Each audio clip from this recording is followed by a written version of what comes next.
Hola, profe.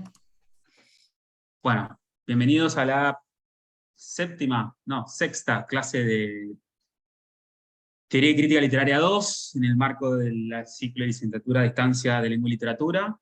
Hoy es la segunda clase o el segundo momento en el que vamos a trabajar el tópico del policial, más específicamente el caso argentino. Voy a detenerme puntualmente en tres textos, de hecho 4 textos de literatura argentina, porque cada uno de esos textos va a evidenciar un momento específico del género, un momento específico de uso del género por parte de la literatura local, ¿no? Retomando un poco los postulados de la clase anterior, en el que definimos, por supuesto, en términos muy generales, pero también muy concretos, de qué hablamos cuando hablamos de novela de enigma, género clásico, novela inglesa, de qué hablamos cuando hablamos de novela negra o género duro o norteamericano. Y brevemente esbozamos unas derivas que tendría el género en el thriller, y hoy nos vamos a centrar, en vez del thriller, en un género que tuvo mucho impacto no, pero tuvo una gran versión, podríamos decir. De hecho, sin duda es el precursor por excelencia del género, que es el caso de Rodolfo Walsh y el género no ficción, ¿no? Esa es un poco la idea de hoy. La idea de hoy, ¿no? Ver, empezar por Borges, seguir por Piglia, pasar por Saer y terminar con Walsh, pensando sobre todo en la resolución del trabajo práctico, ¿no? De qué modo, y ahora lo digo muy rápidamente para que quede a forma de título de la clase, el objetivo de lleno, no solo el trabajo práctico, no solo esta clase, sino de toda la unidad, es ver de qué modo la literatura pasa a la realidad. El problema sería de cómo pasar de la literatura a la realidad, ¿no? Esta es una frase de Piglia, escrita en el contexto de una clase, lo formuló sobre Rodolfo Walsh, y que luego fue editada y antologada por Terna Cadencia en un libro que se llama Las Tres Vanguardias. Ya vamos a hablar detenidamente de ese libro. Libro que me di cuenta hoy no estaba incluido en la bibliografía, sí en el programa, pero no en la bibliografía del Drive. Oh, yo se la incluí. No quiero decir que es una orden, pero es un paso ineludible para resolver el trabajo práctico, pasar por de qué modo lee Piglia a Walsh. A ver, ineludible. Pueden hacerlo, ¿no? Pero un poco la dirección está por ahí, ¿no? Las consignas, las claves, las contraseñas están por ahí. ¿De qué modo Walsh entiende la experiencia y se relaciona con la verdad y construye un texto que no es literatura, que narra los hechos reales, pero que lo hace a modo ficcional? Dicho de otro modo, narra los hechos reales como si fueran literatura. Que es, si ya pudieron transitar por Celo Almada, es un poco la consigna que atraviesa, la consigna poética. Hablando de consigna o premisa poética, ¿no? De cómo narrar los hechos reales como si fueran literatura.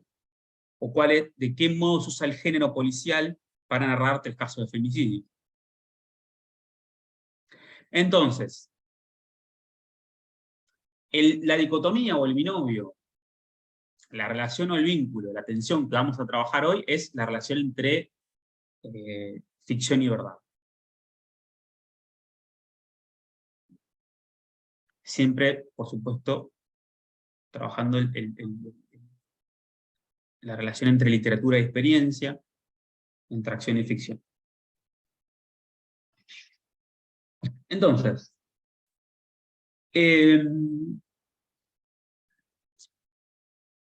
¿cómo empieza la narrativa policial en Argentina? Bueno, acá quiero ser muy, muy breve o muy expeditivo, porque el capítulo de La Forgue, que es la colección de la narrativa policial en Argentina, de los asesinos de papel, que les subí en el programa, es muy exhaustivo. muy claro y se lee a modo de gran introducción, así que no tendría mucho sentido que yo indague más en él, ¿no? Pero sí, a términos pedagógicos, me gustaría centrarme o determinar ya 3 grandes momentos de lo policial en Argentina, ¿no? El primer gran momento, no porque sea el primero que de origen, sino porque es el primer gran momento que nos interesa, es cuando se constituye o cuando se funda la primera gran colección, que es la colección Séptimo Siglo, que va a ser la dirigida por Bioy Casares y Jorge Luis Borges. Esa colección lo que va a hacer es estatuir, difundir y formar un lector argentino en materia de novela inglesa clásica, novela de enigma, novela de problema, ¿no? Ahí se va a leer lo mejor del policial de enigma en la Argentina. De hecho, las colecciones van a tener una gran función de difusión y de distribución. Es gracias a la colección de Séptimo Círculo, y previamente, voy a enseñar a la Forga, a la colección Misterio, que hoy nosotros tenemos lo que se quiere una gran tradición de literatura policial, ¿no? O tenemos un lector formado en ese tipo de literatura. Como saben, el género policial es un género popular por excelencia, entonces nace de la misma forma que nace, por ejemplo, otros géneros como el folletín. De hecho, la primera distribución del policial se da en los kioscos, en los diarios, incluso por entregas. Rodolfo Walsh escribió una novela por entregas, que es Quien mató a Rosendo también, ¿no? Para darles un ejemplo más o menos que nos interesa. En este sentido, tenemos un gran primer momento que es la colección de Séptimo Círculo, que se va a sostener durante muchas décadas, ¿no? Creo que hasta fines de los 60, si no recuerdo, y va a tener una gran función de difusión. El otro segundo momento, si quiere cuando termina la colección de Séptimo Círculo, aparece otra gran serie que va a ser dirigida por Piglia. Fíjense que la relación es muy ilustrativa, la relación que tienen los mismos escritores con la edición y la distribución de los libros y del género que les interesa. Son los mismos escritores que luego van a escribir policiales, aquellos que se encargan de antologar, seleccionar y distribuir lo que ellos entienden como policial, ¿no? Es un caso muy ejemplar en relación a los escritores de policial son, primero que todo, lectores de policial. Y esa relación de lectura y escritura está muy presente en la tradición que se va a generar acá, ¿no? El segundo gran momento es la colección a fines de los 60, la colección que dirige Ricardo Pila, que es la colección Serie Negra. De hecho, en la colección Serie Negra, el primer texto en el cual propicia toda esa gran serie de textos, aparece por primera vez el seudónimo de Emilio Renzi, que es el gran seudónimo, el gran alter ego, el gran otro yo de Pila, ¿no? A Emilio Renzi, Pila lo va a utilizar de muchas maneras. Primero como seudónimo en la vida real. Hay textos de Pila firmados como Emilio Renzi, ¿no? Lo usa como prologuista, como contratapista, pero también lo usa como personaje de sus ficciones, ¿no? Entonces tenemos primeramente un doble uso. En la vida real, ¿no? Como seudónimo, entre paréntesis, esto tiene que ver con el halo de desprestigio, no, desprestigio o el halo de poca legitimación en los sectores institucionales de la crítica académica que tiene el género policial. Por ejemplo, Borges y Bioy utilizaron un seudónimo que es Bustos Domecq, ¿no? No pusieron su nombre de DNI, su nombre de autor. ¿Por qué? Podemos hablar de cierta pudor, vergüenza, estrategia autoral, ¿no? Bueno, ya que vamos a circular por el género popular, no pongamos nuestro nombre, sino que nuestro nombre se cuide del desprestigio que puede transitar por escribir policial, y bueno, utilicemos otro. Bien. Bueno, tengo a mi gata acá. ya.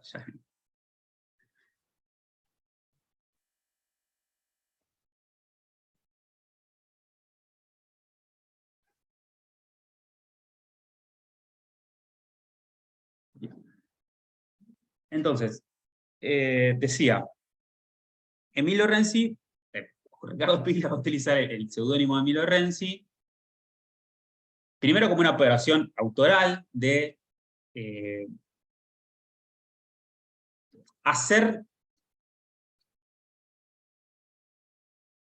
encargarse que otro diga las cosas por él, ¿no? Es un trabajo muy complejo, no es fácil, no es una simple proyección de otro, es muy complejo la construcción de autofiguración que Piglia realiza con Emilio Renzi. No me quiero detener mucho de esto, sino, bueno, agregar, si quiere, el último capítulo del episodio Piglia-Renzi, que es el episodio de sus diálogos, ¿no?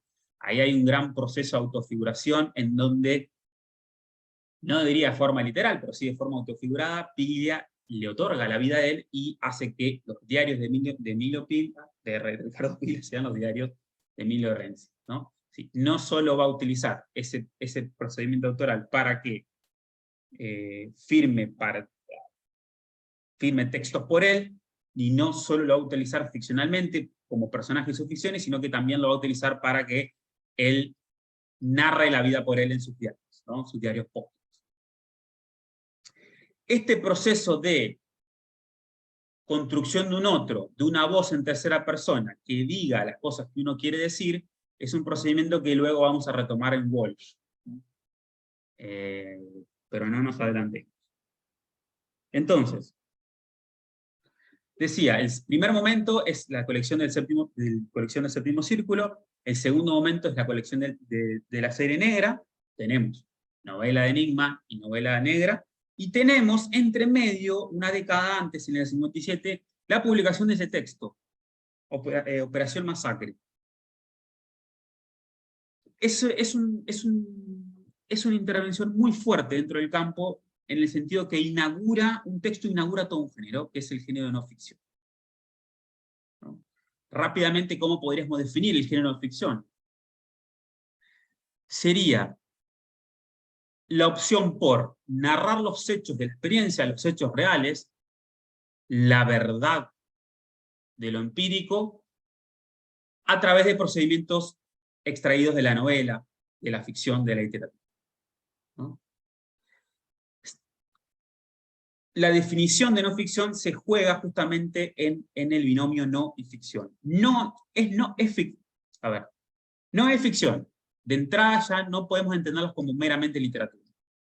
El texto no se deja leer como literatura porque los hechos que narra tienen un estatuto no ficcional, sino verídico.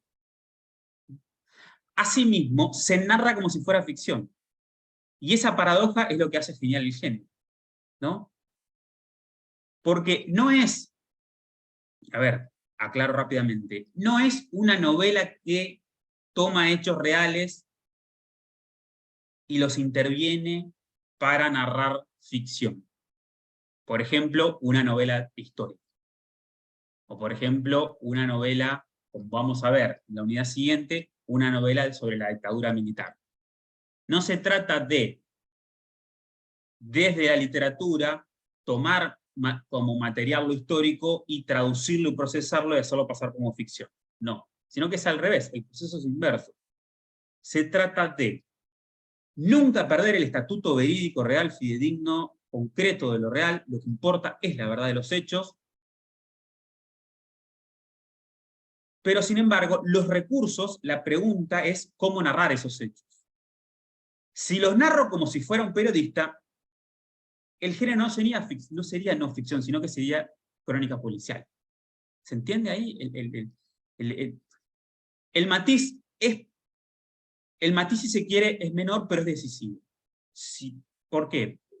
Porque si decido suspender los recursos literarios, lo que estoy narrando se convierte en un informe, se convierte en una crónica, y el género de la ficción es mucho más que eso.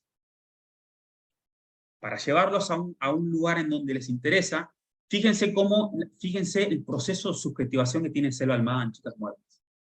Fíjense en cómo abraza esa primera persona para no solo dejarse intervenir por los hechos que está contando, sino porque uno que ha leído la novela de Salomada lee Chicas Muertas como si fuera una novela más de ella, pero con todo el impacto y el tenor denuncialista que tiene esa novela. Porque de ahí nos vamos al propósito, uno de los grandes propósitos que tuvo, por ejemplo, el género con Rodolfo Walsh, y que va a tener, se va a continuar con Selva Armada, que es, se quiere mantener el estatuto de verdad porque se quiere denunciar algo, ¿no? Lo que escribo tiene que servir, ¿no? Este es un impulso, una convicción muy sartreana, ¿no? De que la palabra está comprometida, es responsable, tiene una relación directa con la vida, ¿no? Entonces ahí vemos cómo el arte y la vida tiene un nuevo avatar dentro de, bueno, que Piglia va a leer como tercera vanguardia. Entonces, tenemos estos tres momentos. El momento clásico, el momento de enigma, el segundo momento negro, momento norteamericano, y el tercer momento de no ficción, ¿no? En donde la experiencia gana la partida y usa la literatura y no al revés, ¿no? Y esto es algo genial. Es el momento en el que la literatura deja de usar cosas y es la literatura la usada, ¿no? El verbo uso es decisivo para entender el movimiento que realiza este género. Bien, ahora voy a recorrer los cuentos, porque sin perder de eje la relación entre ficción y verdad, entre literatura y experiencia, vamos a recorrer los textos. El primer texto es La muerte y la brújula.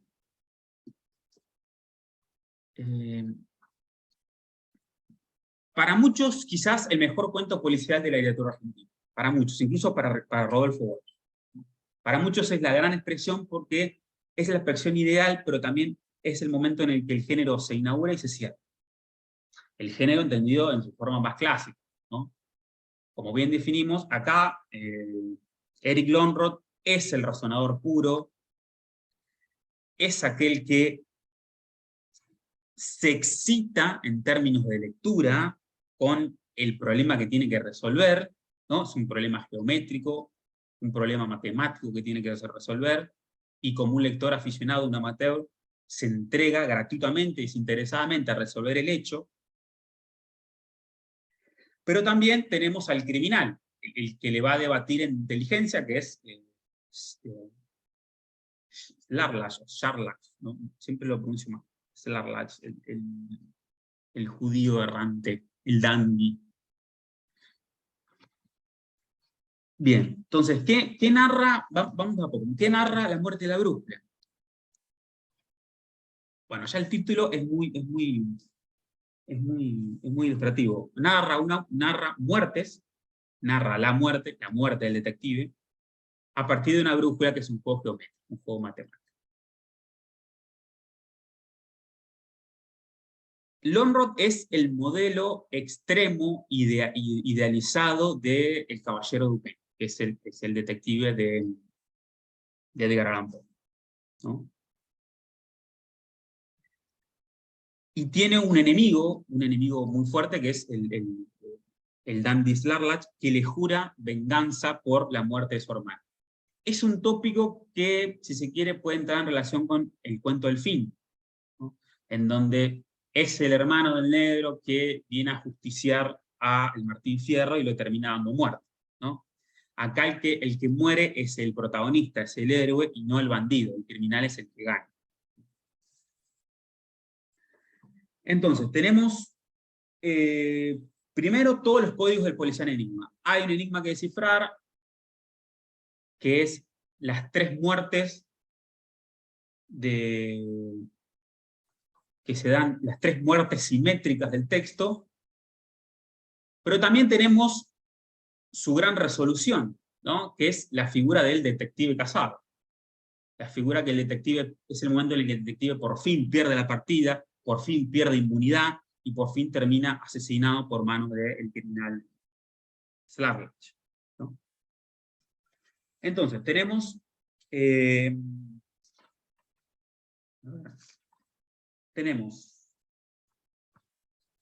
un enigma matemático que se define por el número 3. El 3 es el número que se va a reproducir y multiplicar todo el tiempo en el texto. Tenemos 3 crímenes. Primer crimen, ¿dónde ocurre? En el Hotel Dunop, ¿no? La fecha es el 3 de diciembre. La víctima es un judío, es un rabino, Marcelo Yarmolinsky, ¿no? ¿Cuál es el modo de asesinato? Una puñalada en el pecho.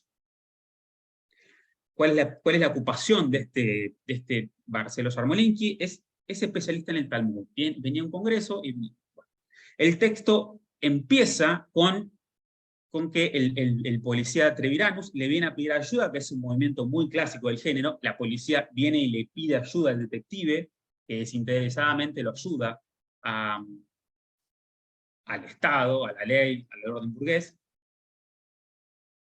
¿no? Y en este caso está representado por la figura del comisario Treviranus, que es un hombre pragmático, que tiene un sentido lógico común, no oculto, no bibliófilo, no entiende los razonamientos matemáticos de Lönnrot, pero sin embargo entrega toda su fe porque no lo puede resolver, ¿no? Entonces tenemos un primer crimen que ocurre de ahí.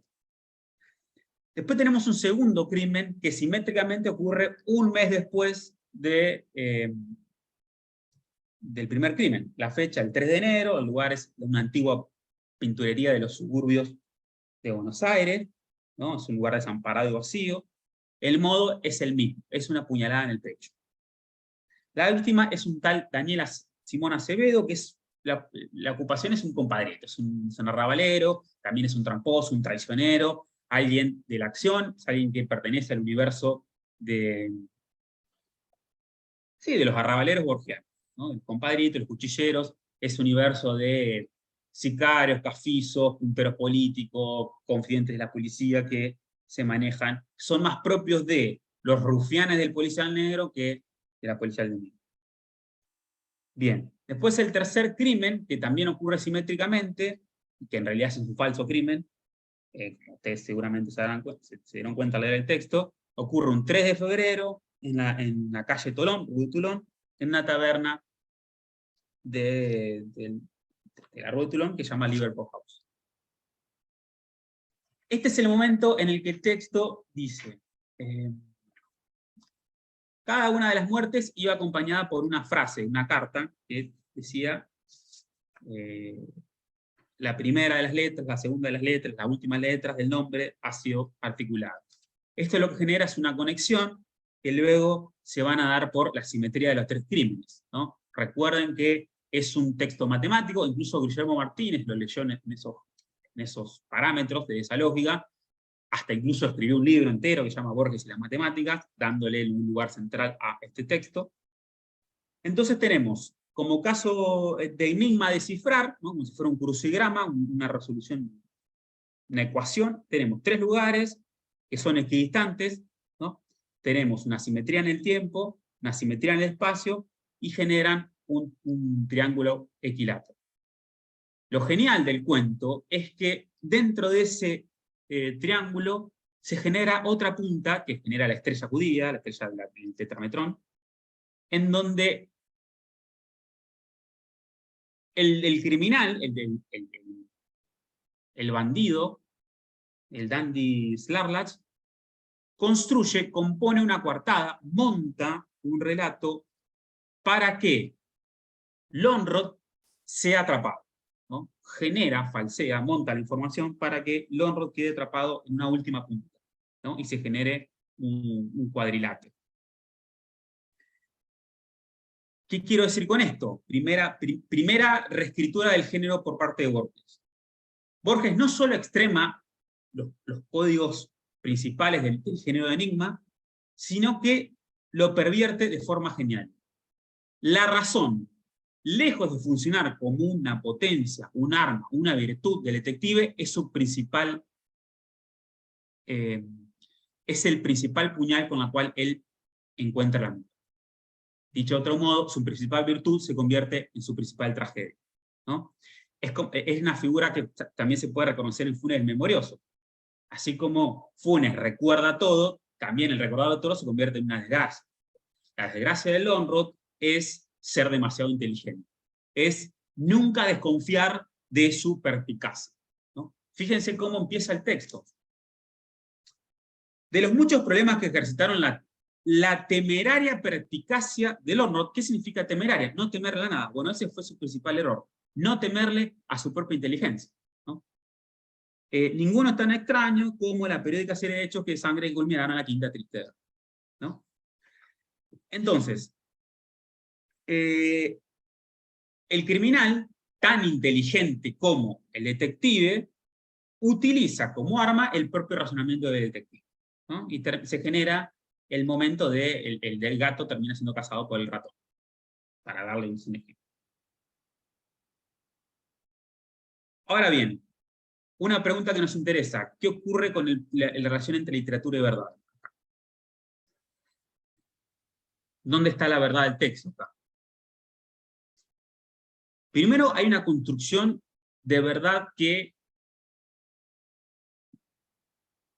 dicho de otro modo, es la propia verdad aquello que se puede, dicho, es una mentira que se puede hacer por verdad.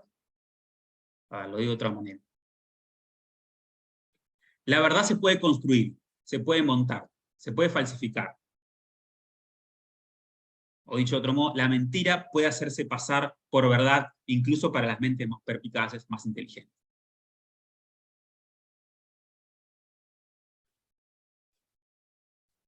Pero el problema de la verdad no es que pueda ser montada, pueda ser sino que pueda ser verosímil. Y ese es el efecto.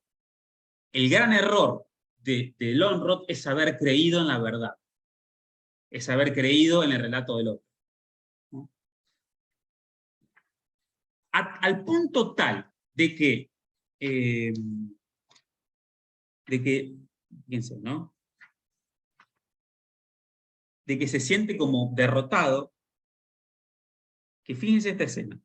Dice: Lönnrot evitó los ojos Larlach, miró los árboles y el cielo subdivididos en rombos duramente amarillos. Sintió un poco de frío y una tristeza impersonal, casi, ¿no? Es el momento en el que en los armamentos se siente herido. Dice: Lorno consideró por última vez el problema de las muertes simétricas y periódicas. Y ahí, incluso ya derrotado, ya muerto, nunca cede. Le otorga un enigma más a resolver. Le otorga, como si fuera gratuitamente, otro problema. Dice: si me llegas a matar otra vez, te otorgo un momento más, ¿no? Para otra vez que me mate, le prometo ese laberinto que consta de una sola vez. Hay otras cosas que podemos explorar de la muerte y la brújula, por ejemplo, la cuestión del infinito, la cuestión de la reproducción de los espejos, son todos momentos muy borgianos, el momento en el que él entra y se encuentra en esa gran mansión y todas las cosas se multiplican, es la figura del laberinto, él se convierte en Teseo que va a buscar al Minotauro, pero también es el Minotauro que termina siendo derrotado, ¿no? Si no, lean el mito del Minotauro, el cuento de... Perdón, el mito del Minotauro no, no me sale el cuento. Ya me va a hacer. Sí. ¿La casa de Asterión? La casa exterior. Ahí está, la casa exterior. Muy bien. En donde Borges reescribe el mito. Ahí está. Muy bien. Entonces, acá hay una relación entre la verdad se puede construir y dicho de otro modo, la verdad, la mentira puede ser construida de forma tal que pueda hacerse pasar por verdad. Y la verdad construida es un arma para justamente matar. Esta cuestión de la relación entre verdad y ficción, es decir, la potencia que tiene la ficción de simular la verdad, la podemos trasladar al próximo cuento, que es el cuento de Pila, que es La loca y el relato del crimen. Porque el gran problema del cuento de Pila, que es un genial cuento,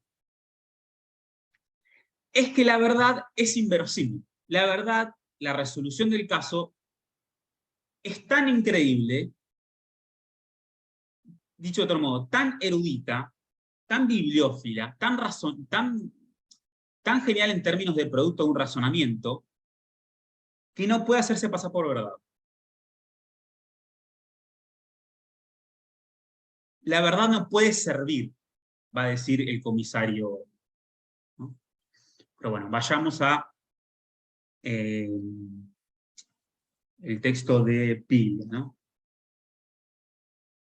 Así como en La muerte y la brújula, en el cuento de Piglia hay un crimen y hay una investigación, ¿no? El enigma se resuelve. De hecho, Lonrod resuelve el enigma. También como lo resuelve Renzi. Renzi, que en este caso es una de las primeras, de hecho, si no es la primera, sí. No, antes había aparecido en La invasión. Aparece como personaje, pero como periodista, que es estudiante de literatura y que está fascinado con la lingüística, con incluso la fenología de Trubetskoy, pero que bueno, se gana la vida haciendo informes, acá lo dije, ¿no? Es un periodista que se gana la vida haciendo, creo que, crítica literaria. No. Sí, dice, fíjense cómo lo presenta. A Mille Renzi le interesaba la lingüística, pero se ganaba la vida haciendo bibliográficas en el diario El Mundo. Haber pasado 5 años en la facultad especializándose en la fonología de Trubetskoy y terminar escribiendo reseñas de media página sobre el desolado panorama literario, acá pila por supuesto es irónico, nacional, era sin duda la causa de su melancolía, ¿no? De ese aspecto concentrado y un poco metafísico que lo acercaba a los personajes de ¿no? Entonces tenemos este Renzi totalmente infeliz con su vida, que trabaja en un periódico, escribiendo reseñas. Después en una entrevista con Juan Saturay dice, Renzi practicaba pornografía de clase media, porque escribía crítica literaria. Es un chiste de él. Renzi, que es periodista, que no es detective, es una gran modificación del género, resuelve el crimen, y sin embargo pierde. Así como pierde Lonrod, resolviendo el crimen también pierde. Esta es una gran reescritura del género en las palabras, en la literatura local, ¿no? El enigma se resuelve, pero precisamente porque este se revela, es que aquellos que investigan, ambos pesquisadores, ¿no? Lonrod y Renzi, pierden. Uno termina muerto y el otro se hace escritor, ¿no? Bueno, perder, ¿no? Acá podríamos, si quiere, poner entre comillas la idea de perder, pero vayamos al cuento para entender mejor esta frase.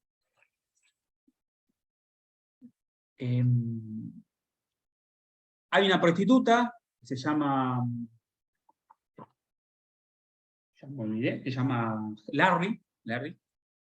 Hay un cliente que se enamoró de Larry, que se llama Antunes, y hay un gordo Almada que es un cafizo.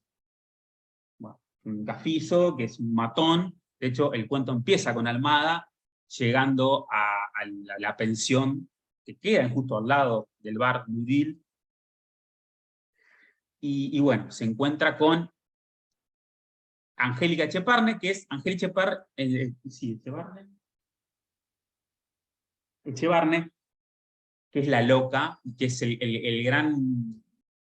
es la gran genialidad del cuento, que es la loca que justamente por repetición es la que termina resolviendo el crimen, o la testigo modelo del texto. Pero bueno, hay un crimen, la prostituta es asesinada por el Almada, ¿no? Y Antunes, que queda en el medio, es atrapado y no puede explicar su inocencia. Es alguien que no puede explicar su inocencia porque queda atrapado en la verosimilitud de los hechos. Es alguien que vive con una prostituta y ahí esa prostituta aparece muerta y él llega y cómo explica que otro lo asesinó, ¿no? Si la única testigo del hecho es una loca que no para de repetir incongruencias. Y es el momento en el que aparece Renzi. Bueno,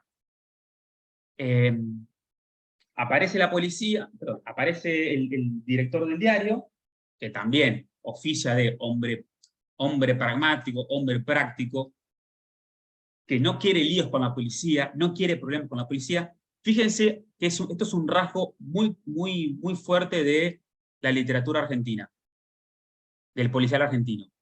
Si en Estados Unidos y en Inglaterra se puede confiar en la policía como resolvedor de los casos, es decir, hay una fe ciega en la reputabilidad de la institución policíaca, Sherlock Holmes ayuda a Scotland Yard, así como el policía norteamericano ayuda al FBI, etc. Acá no confiamos en la policía, sino que le tenemos miedo. ¿Sí? O sea, la policía es tan corrupta como los delincuentes. Entonces, no solo no lo ayudamos, sino que no nos intervenimos por miedo a que nos censuren. Bien, corto un segundo.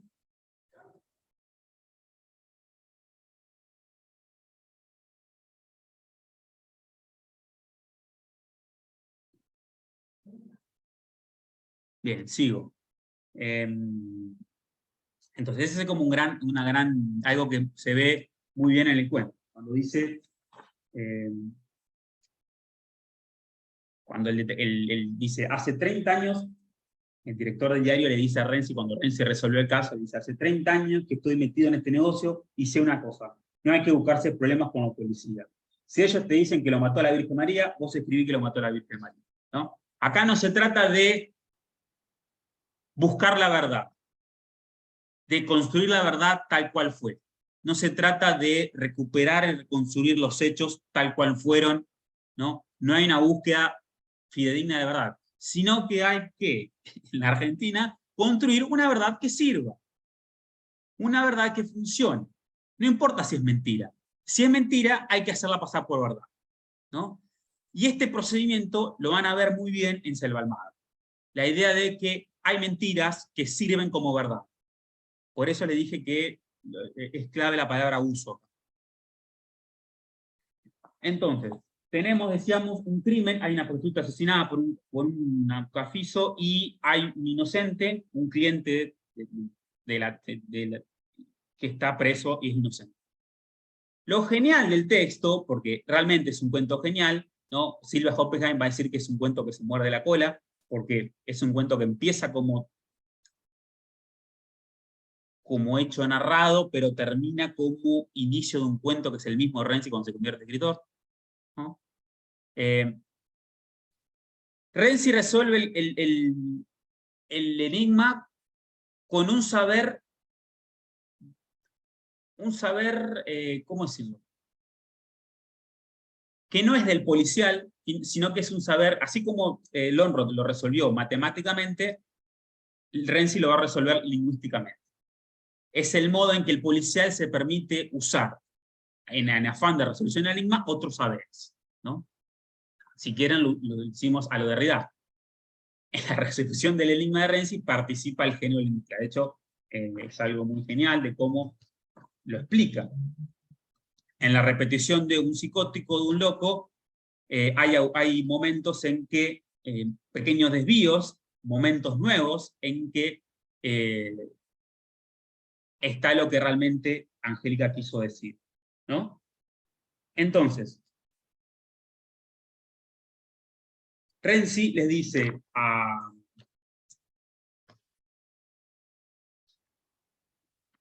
Él resuelve el caso y le dice al detective, le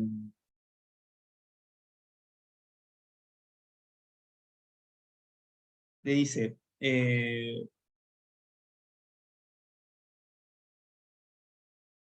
3 horas más tarde, Emilio Renzi desplegaba sobre el sorprendido escritorio del viejo Luna una transcripción literal de Monóbola Loca, subrayado con lápices de distintos colores y cruzado de marcas y números.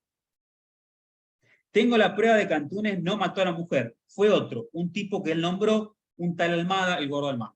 ¿Qué me contás?, dijo Luna sarcástico. Así que Antunes dice que fue Almada y vos le crees. No, es la loca lo que lo dice. La loca que hace 10 horas repite siempre lo mismo sin decir nada. Pero precisamente porque repite lo mismo se la puede entender. Hay una serie de reglas de lingüística, un código que se usa para analizar el lenguaje psico. Decime, pibe, ¿me estás cargando? Y este me estás cargando es justamente el momento en el que el sentido pragmático, el sentido corriente, el sentido común, le gana la partida a la verdad, ¿no? Dice, qué bárbaro, eso lo aprendiste de la facultad, o sea, lo empieza a joder. Dice, tranquilízate, pibe, o te pensás que este diario se dedica a la lingüística. Bueno, y en fin, y sí.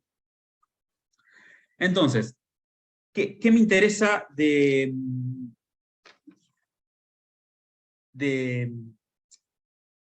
este cuento en relación con la verdad? De que la verdad no le basta con ser verdad. La verdad tiene que ser verosímil.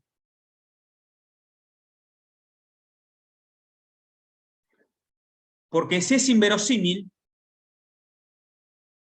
no puede funcionar como verdad.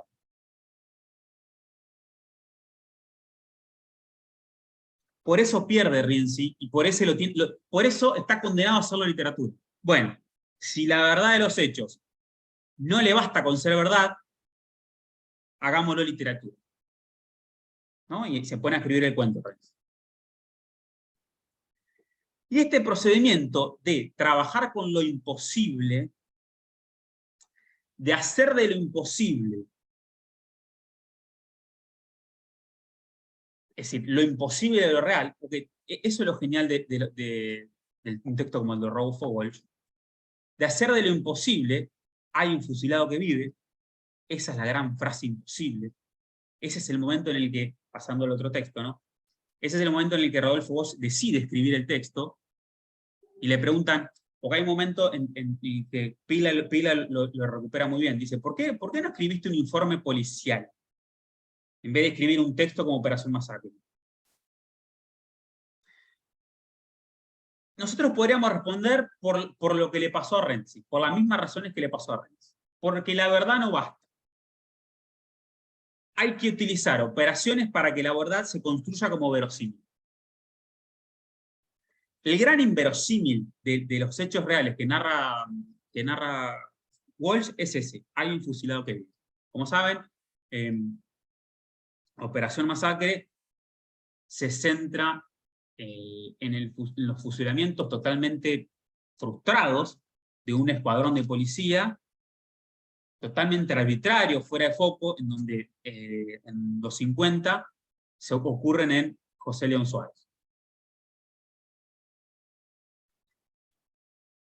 Walsh, totalmente consternado por el hecho, emprende una investigación, del mismo modo que Selva Almada va a estar consternada por los hechos que narra, emprende una investigación, y no solo emprende una investigación como tal, sino que adopta el modelo de la investigación para narrar los hechos. Por eso es tan atrapante Operación Masacre, porque se narra con los procedimientos propios de una investigación policial. Lo es. Hay suspenso, hay datos, hay reposición de testimonio, pero también hay algo genial que dice Piglia, que es que hay momentos de verdad que, para que generen verosimilitud, lo tiene que decir otro, no lo puede decir el narrador, ¿no? Este es un procedimiento propio de Walsh, que es otorgarle a una tercera persona, a un otro, la verdad de los hechos. Les leo una escena.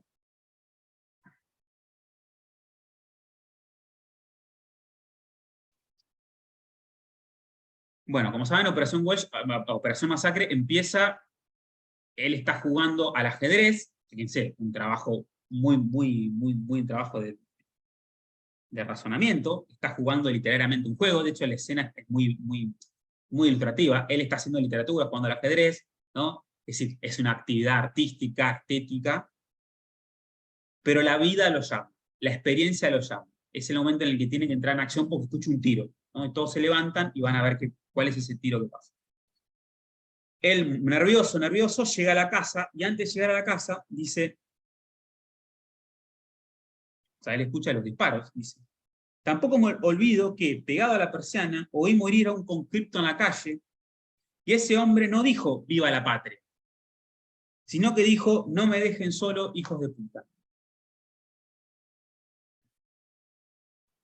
El momento en el que no me dejen solo, hijos de puta, o sea, que lo diga otro y no lo diga el narrador, es esa exteriorización, ese transferirle el turno de la palabra para que el otro diga la verdad, para generar un efecto de verosímil, ¿no? Y esto Piglia también lo va a leer cuando narre el modo en que se enteró el asesinato de su hija, o la muerte de su hija.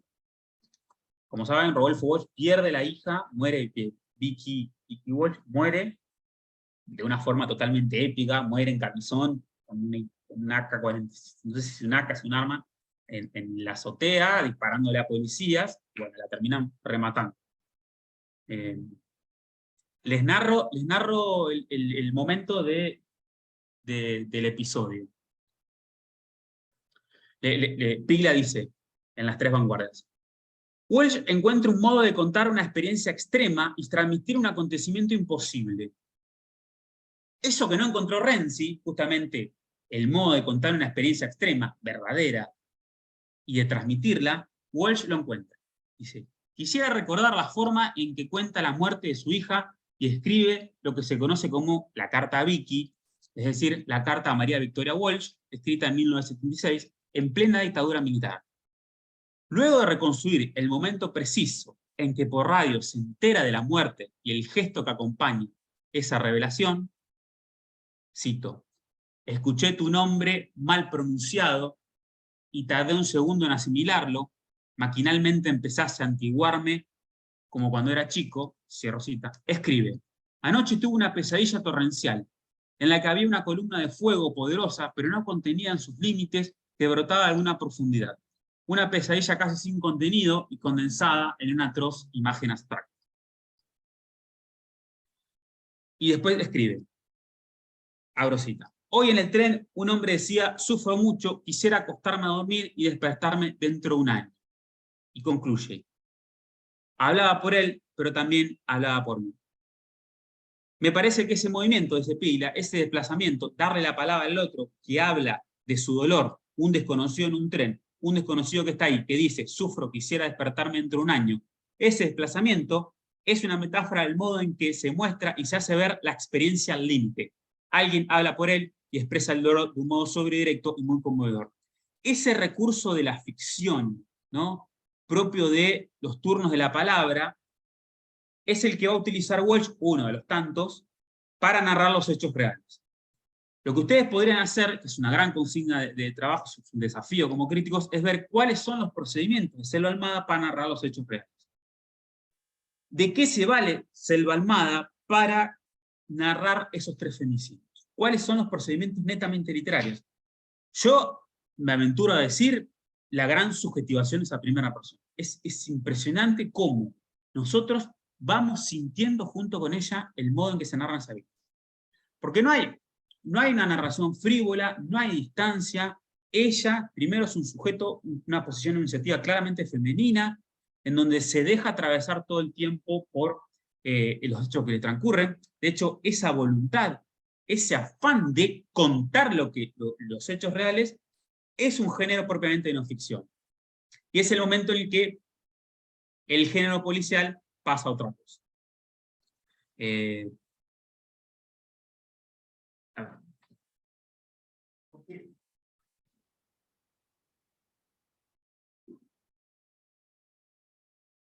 Porque acá volvemos a la pregunta de cómo pasar la literatura a la realidad, ¿no? Esa es la pregunta que empezamos.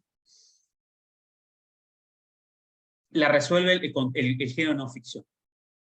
¿Por qué definamos por contraste? ¿Por qué Chicas Muertas o por qué Operación Masacre no es literatura? Porque desdibuja los límites de la literatura y trabaja con hechos reales, ¿no? Es decir, hay un uso a la literatura, puedo sonar repetitivo, pero me interesa que quede, quiero enfatizar esto, hay un uso político, agreguemos denuncialista, de la literatura, ¿no? Y por eso esa narración debe prescindir del estatuto ficcional. Dicho de otro modo, si Selva Almada hubiera narrado esto como una novela, no hubiera tenido el impacto que tuvo un texto como Chicas Muertas, porque hubiera sido leído como novela, y el estatuto de verosímil quizás se hubiera estado, pero no dejaría esto es ficción, esto es ficción, esto es ficción, releguemos al lugar de ficción. Lo mismo que Operación Masacre. si Walsh hubiera contado los hechos de los fusilamientos de José León Suárez como novela, el Estatuto de Verdad no hubiera sufrido, no hubiera tenido la potencia denuncialista que tuvo, porque hubiera sido leído como ficción, ¿no? Entonces, en ambos, sobre todo en Walsh, está la tentación de la acción, de salir a la calle, de salir a la experiencia, de romper los límites de la literatura, esos límites que no están, que están muy bien clausurados, ¿no? En Borges, en Piglia y sobre todo en Saer, que ya vamos a ir a Saer, ¿no? Hay un afán de Walsh y de Selva Almada de salir de la literatura para narrar ficcionalmente los hechos reales, ¿no? Porque la gran pregunta es, ¿cómo se construye lo real desde la ficción? Es decir, ¿cómo se produce el efecto de verdad?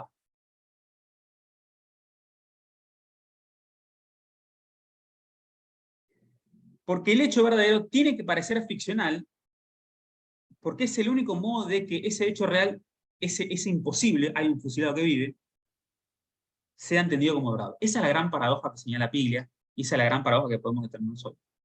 Para que la verdad sea entendida como verdad, tiene que hacerse pasar por ficción. O sea, tiene que ser utilizada como ficción, ¿no? Entonces, hay un límite que se traspasa en Walsh y por eso es no ficción. Un límite que está bien clausurado en Saer, volvamos a Saer, o detengámonos en Saer. Fíjense cómo un texto como Transición de Backstreet es un texto literario hecho desde literatura. Es un texto de cajas chinas que juega con el juego de relato enmarcado. Cuatro amigos, un día de lluvia, se sientan en un bar a medianoche y uno de ellos, Tomatis, que es un gran personaje de la saga sariana, empieza a contar cómo sería el cuento que él tiene en mente. Nosotros asistimos al proceso creativo de alguien que quiere escribir un cuento policial. Lo genial del cuento es que hay un momento en el que las posiciones de enunciación se fusionan, se condensa tal de que no sabemos si lo que está contando Tomatis es dicho por Tomatis o es dicho por Sherlock Holmes. Llega un punto tal, esa difusión, esa difuminación, ¿sí? Difuminación de lo dicho, de quién habla, la pregunta es quién habla, de que parece que estamos leyendo un texto de Conan Doyle. Si ustedes transitaron la literatura de Conan Doyle, ese efecto de verdad seguramente lo pudieron reconocer. Llega un momento en que no sé si está hablando Saez, si está hablando Conan Doyle, si está hablando Tomatis, si está hablando Holmes, o el Holmes de Tomatis, o el Holmes de Conan Doyle, porque llega un punto de realismo tan exacerbado que los turnos de palabras se confunden, ¿no?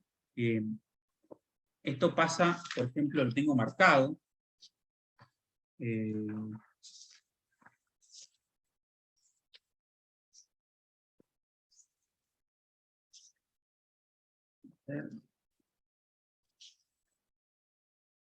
Acá está. Hay un momento del cuento, el cuento es larguísimo, es un cuento maravilloso. Dice, hay un momento que dice, los tres miembros del auditorio, inmóviles y silenciosos, están como en un segundo plano respecto de su propia atención que ocupa el centro de la mente, absorbiendo uno a uno los pormenores del relato. No sabemos si esos tres sujetos son Watson, Holmes y Lestrade, que están escuchando al joven detective, el nuevo policía dicho, o son en realidad Tomatis, Nula, o sea, los amigos que están ahí en el bar. Ese momento de difuminación de qué es lo narrado, qué es la literatura y qué no, es el momento de mayor condensación de la literaturidad de la literatura de Pizarro. Esa difuminación que alcanza un extremo en Saer, en Walsh se separa. La no ficción es justamente la separación neta de la literatura y la verdad, de la ficción y la realidad. Hay una separación neta. Uno leyendo nunca tiene esa confusión, nunca trastabilla con ese incertidumbre.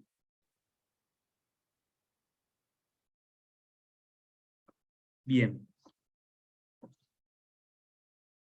Bueno, y otro gran momento, si quieren nota al pie, otro gran momento del cuento de Saer es el momento anarquista de izquierda del detective. Una de las grandes, eh, una de las grandes reglas del género de enigma es que el detective clásico era protector, salvaguardaba, o estaba para salvaguardar el orden burgués, los valores del orden burgués, ¿no? de Inglaterra.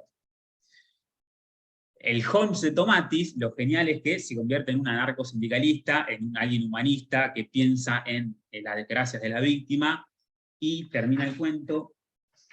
Esa es la gran reescritura saeriana, ¿no? Que no deja de ser un homenaje, no deja de ser como un gran mimo al género clásico, es un texto que no va mucho más allá del género en términos clásicos, pero que pervierte esto, ¿no? La cuestión no liberal, sino de izquierda del detective. Dice, impídale tomarlo al inspector, la última frase, cuando ya lo tienen agarrado al criminal, la horca estaría menos ocupada en sofocar a los hijos del pueblo si recibiese con más asiduidad las testas coronadas, ¿no? Este es el momento más genial del cuento, así buenísimo que alguien como Holmes pueda llegar a decir eso, y no ayudar a Scotland Yard a resolver los crímenes. También se entiende la literaturidad del policial de Saer, se entiende como un momento en donde la literatura argentina tiene el privilegio de no narrar los hechos como si no fueran literarios. Acuérdense que una de las grandes reglas del género popular policial por excelencia era contar los hechos sobre un estilo llano, transparente, que no se evidencie que lo que estamos contando es literatura, ¿no? Acá de entrada sabemos que lo que está pasando es un cuento, así como en La muerte de la brújula también sabemos que es un cuento, y así como en el texto de Pile sabemos que se va a volver a convertir en cuento. Ese, si se quiere, es un gran rasgo de la narrativa policial argentina, la buena narrativa policial argentina, de que nunca dejan de evidenciar o desnudar los procedimientos metatextuales del texto, o metaliterarios. Eso. Entonces, para ir... son 7:20. Bueno, para ir un poco, si quieren, cerrando, no sé si alguien tiene un comentario, duda, pregunta. ¿No? Bueno, ¿qué son las cuestiones que estaría bueno que tengan en mente para resolver A ver, la consigna de trabajo es un desafío crítico. Me entusiasma mucho que haya sido eso y no un trabajo que hubiera podido ser un trabajo de reposición, ¿no? Un trabajo seguro hubiera sido, bueno, definan el clásico de enigma, repongan qué hace Borges acá, qué hace Saer acá, pero invitarlos a que lean Selva Almada me interesó por lo que se puede dar ahí, porque puede salir realmente grandes lecturas, sobre todo teniendo en mente las producciones anteriores. Buenas preguntas que se pueden hacer al momento de leer Selva Almada. ¿Cómo Selva Almada construye la verdad? ¿Qué tipo de verdad le interesa? No la verdad de la literatura, sino la verdad de los hechos. ¿Qué tipo de verdad? ¿O cómo construye la verdad? Los modos en que construye esa verdad. Es decir, a través de testimonios. Es el momento en que la escritora sale del escritorio y va en busca de testigos. Es la figura de la escritora cronista. Los momentos de vacilación de ella, los momentos en que ella duda y se permite permear por lo que le están contando, los momentos en el que ella notas los momentos artificiales de los testimonios, la forma en que trabaja los silencios, ¿no? Y por supuesto, todo aquello de policial que tiene un libro como Chicas Muertas. Hay crímenes, hay investigación, hay un trabajo con la verdad, ¿no? sin dejar de salir del género no ficción, lo que más interesa es los modos en que Selva Almada usa ciertas lecciones del género policial para construir su texto.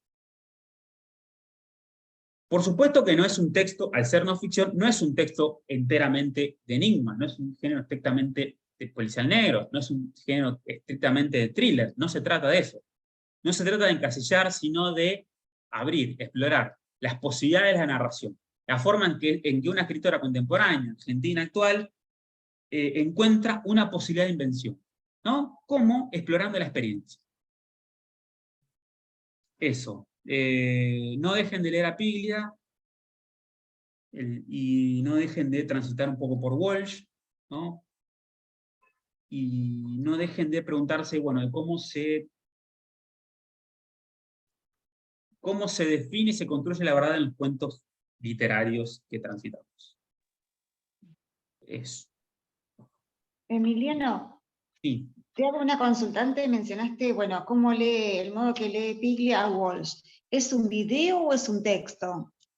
Es un texto, son clases transcriptas que están en el libro que se llama Las Tres Vanguardias. Es un seminario que él dio en los 90, lo dio varias veces, tanto en Princeton como en Buenos Aires. Copó toda la uva cuando lo dio. Y bueno, Eterna Cadencia, ya casi de hecho de muerte, lo volvió y lo dictó. Yo les pasé un PDF y que está en la carpeta de libros completos de la unidad 2. Es un texto que estaba consignado en el programa, pero que yo, no sé, me olvidé de subirlo. Ahora está. Y si no está, me lo piden, pero lo acabo de subir, así que tiene que estar. Gracias. Sí, sí, sí. Es un texto, es un libro, léanlo si quieren entero.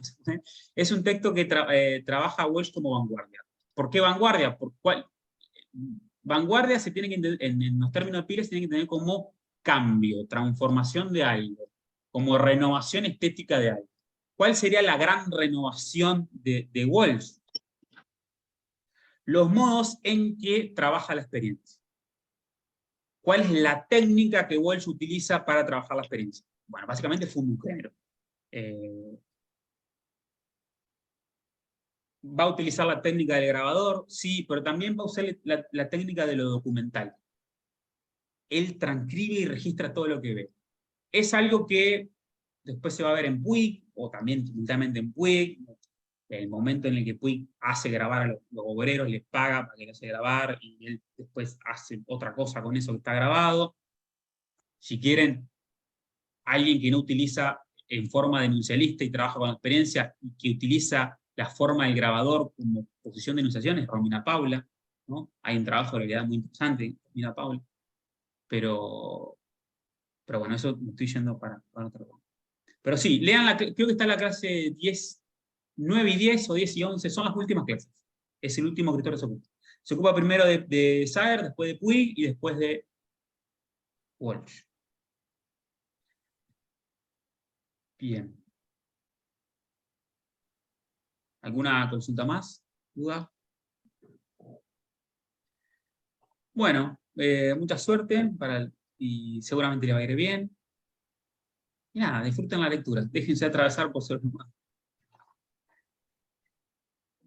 Bueno, nos vemos después del 15. Después les digo bien la fecha. Bueno, ya está pautada la fecha igual. Nada, buena producción y éxito con el trabajo. Bárbaro, gracias. Chao, chao. Gracias, chao, profe. Chao, chao.